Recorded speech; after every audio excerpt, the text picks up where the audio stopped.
بسم اللہ الرحمن الرحیم۔ شروع اللہ کے نام سے جو بڑا مہربان نہایت رحم والا ہے۔ السلام علیکم ورحمۃ اللہ وبرکاتہ۔ حضرت یونس علیہ السلام کی عمر مبارک 28 سال کی تھی کہ اللہ تعالیٰ نے ان کو منصب نبوت پر سرفراز فرمایا اور اہل نیو کی رشد و ہدایت کے لیے مامور کیا۔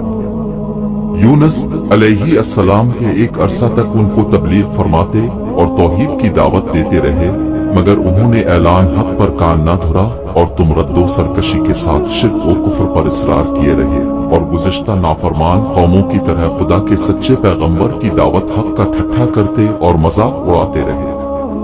تب مسلسل اور فہم دشمنی اور مخالفت سے متاثر ہو کر یونس علیہ السلام قوم سے خفا ہو گئے اور ان کو عذاب الہی کی بد دعا کر کے ان کے درمیان سے غضبناک روانہ ہو گئے۔ فرات کے کنارے پہنچے تو ایک کشتی کو مسافروں سے بھرا ہوا تیار پایا کہ حضرت یونس علیہ السلام کشتی میں سوار ہوئے اور کشتی نے لنگر اٹھا دیا۔ راہ میں طوفانی ہواؤں نے کشتی کو اگیرا۔ جب کشتی ڈگمگانے لگی اور اہل کشتی کو غرق ہونے کا یقین ہونے لگا تو اپنے عقیدہ کے مطابق کہنے لگے، ایسا معلوم ہوتا کہ کشتی میں کوئی غلام اپنے آقا سے بھاگا ہوا ہے، جب تک اس کو کشتی سے جدا نہ کیا جائے گا نجات مشکل ہے۔ یونس علیہ السلام نے سنا تو ان کو تنبؤ ہوا کہ اللہ تعالیٰ کو میرا نیو سے وحی کا انتظار کیے بغیر اس طرح چلا آنا پسند نہیں آیا اور یہ میری آزمائش کے آثار تھے۔ یہ سوچ کر انہوں نے اہل کشتی سے فرمایا، وہ غلام میں ہوں جو اپنے آقا سے بھاگا ہوا ہے، مجھ کو کشتی سے باہر پھینک دو۔ مگر ملا اور اہل کشتی ان کی پاک بازی سے اس قدر متاثر تھے کہ انہوں نے ایسا کرنے سے انکار کر دیا اور آپس میں یہ طے کیا کہ قرعہ اندازی کی جائے۔ چنانچہ 3 مرتبہ قرعہ اندازی کی گئی اور ہر مرتبہ یونس علیہ السلام کے نام پر قرعہ نکلا۔ تب مجبور ہو کر انہوں نے یونس علیہ السلام کو دریا میں ڈال دیا یا وہ خود دریا میں کود گئے۔ اسی وقت خدا تعالیٰ کے حکم سے ان کو مچھلی نے نگل لیا۔ مچھلی کو حکم تھا کہ صرف نگل لینے کی اجازت ہے، یونس تیری غذا نہیں ہے، اس لیے اس کے جسم کو مطلق گزند نہ پہنچے۔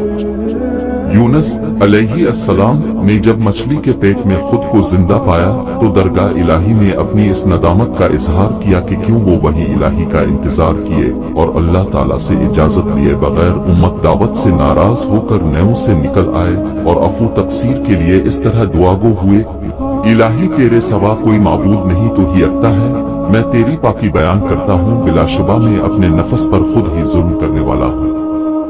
اللہ تعالیٰ نے یونس علیہ السلام کی درد بھری آواز کو سنا اور قبول فرمایا۔ مچھلی کو حکم ہوا کہ یونس کو جو تیرے پاس ہماری امانت ہے وہ دے۔